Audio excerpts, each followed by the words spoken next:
छत्तीसगढ़ में संस्कृति विभाग की मनमानी और नियमों को ताक में रखकर गिने चुने कलाकारों को लाभ पहुंचाने का सनसनीखेज मामला सामने आया है। हैरानी की बात यह है कि इसमें शिकायत के बाद भी अब तक कोई कार्रवाई नहीं की गई है। विभाग की इन अनियमितताओं को लेकर पूर्व पार्षद संतोष सारथी व मशहूर कलाकार रमा जोशी ने प्रेस कॉन्फ्रेंस लेकर संस्कृति विभाग के भ्रष्टाचार की परत दर परत खोली। मीडिया से बातचीत में उन्होंने बताया कि छत्तीसगढ़ के कलाकारों के ग्रेडेशन के आधार और राशि के भुगतान में नियमों का खुलेआम उल्लंघन किया जा रहा है। कुछ कलाकारों को लाभ पहुंचाने के लिए कायदे कानून को ठेंगा दिखाया जा रहा है। तो चलिए जानते हैं कि आगे बातचीत में उन्होंने क्या कुछ कहा। 23 फरवरी को अभी विधानसभा सत्र चल रहा है। 23 फरवरी को माननीय विधायक अनुज शर्मा जी ने संस्कृति मंत्री जी से ये सवाल किया था कि छत्तीसगढ़ के कलाकारों को किस रूप में मानदेय का भुगतान किया जाता है। तो संस्कृति मंत्री जी ने कहा था कि 29 जुलाई 2021 नियम के तहत कलाकारों का ग्रेडेशन किया गया और उसी आधार पे क्या बोलते हैं उनका भुगतान किया जाता है।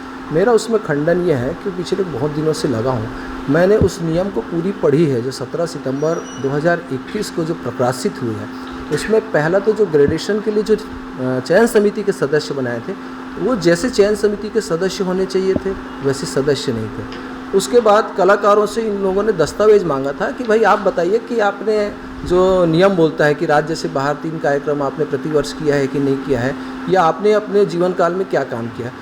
उस नियम के तहत कोई भी कलाकार नहीं आता, परंतु चयन समिति के सदस्यों ने मापदंड को एक तरफ किनारे करते हुए अपने जान पहचान के लोगों को A+ और A जैसा ग्रेडेशन दे दिया। दूसरा, उसी नियम यह बोलता है कि किसी भी कलाकार को 8, 10 या अधिकतम 12 कार्यक्रम जो है एक वित्तीय वर्ष में दिया जाना चाहिए, जबकि संस्कृति विभाग ने 25 कार्यक्रम, 30 कार्यक्रम, 35 कार्यक्रम, 39 कार्यक्रम तक जो है एक एक कलाकार को दिया है।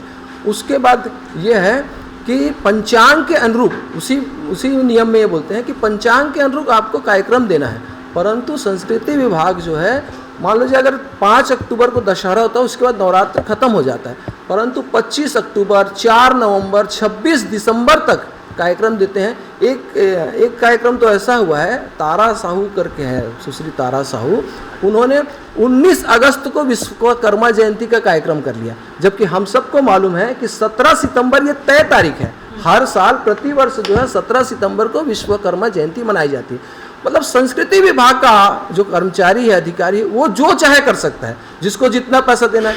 1,13,000 कविता वासनिक को देते हैं, 1,13,000 दिलीप षडंगी जी को देते हैं। मैं तो बोलता हूँ उनको 5 लाख दीजिए, लेकिन उसको ग्रेडेशन में तो ले आइए भैया। उनका ग्रेडेशन सूची में नाम नहीं है और फिर सरकार बोलती है हम ग्रेडेशन के अनुसार से उनका मानदेय कर रहे हैं। इन सभी विषयों को लेकर के हमने आज प्रेस कॉन्फ्रेंस किया है। हमारे साथ जोशी बहने में रमा दीदी, सवित्री दीदी, घनश्याम साहू जी और दुर्ग से हमारी तेलासी जी जो बहुत पुरानी गायिका है आई हैं। सरकार से हमारा एक ही मांग है कि इस ग्रेडेशन को जो नियम विरुद्ध किया गया है उसे निरस्त किया जाए और तत्काल दूसरा ग्रेडेशन करके जो तय बनाती है कि साल में एक कलाकार को 12 देना है, 10 देना, 50, आप 100 कर दीजिए। एक कलाकार को 100 दे सकते हैं, आप 100 कार्यक्रम दीजिए, लेकिन आप 12 बना के इस तरह से।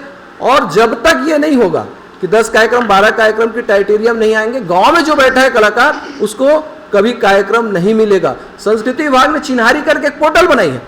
संस्कृति विभाग कभी उसको झांक के देखी नहीं होगी चिन्हारी में कौन कौन से कलाकार रजिस्टर्ड हुए हैं। संस्कृति विभाग चिन्हारी का पोर्टल का तभी उपयोग करती है जब मेरे को मानदेय प्राप्त होता है, तब मैं फॉर्म में भरता हूं कि मैं चिन्हारी पोर्टल में रजिस्टर्ड हूं। अगर आपने किसी का बायोडाटा लिया है तो ये आपकी जिम्मेदारी बनती है कि एक बड़ा कलाकार को मैंने भाई साल में 10 कार्यक्रम दे दिया, अब 11वां किसको देना है। इन सब की पारी खत्म हो गई। तो गांव में जो बैठा कलाकार है, जिस दिन चिट्ठी जाएगी संस्कृति विभाग की कि आपको सिरपुर महोत्सव में, भौरमदेव महोत्सव में, राजिम कुंभ में, आज राजिम कुंभ में कार्यक्रम हो रहा है, जितने लोग गए होंगे मंत्री के पास, जितने लोग गए होंगे अधिकारी के पास, उनको काम मिलता है। जो कलाकार घर में बैठा है बेचारा जानता नहीं है कि कहाँ आवेदन करना, निवेदन करना, उसको कार्यक्रम नहीं मिलता है। छत्तीसगढ़ में संस्कृति विभाग की मनमानी और नियमों को ताक में रखकर कुछ गिने चुने कलाकारों को लाभ पहुंचाने का मामला सामने आया है। लगातार शिकायत के बाद भी अब तक इस पर कोई कार्रवाई नहीं की गई है। अब आगे देखने वाली बात होगी कि इस पूरे मामले पर आखिर कब तक कार्रवाई निकलकर सामने आती है। फिलहाल तो बस इतना ही। देश प्रदेश की अन्य खबरों के लिए बने रहिए लाइव खबर 24/7 के साथ।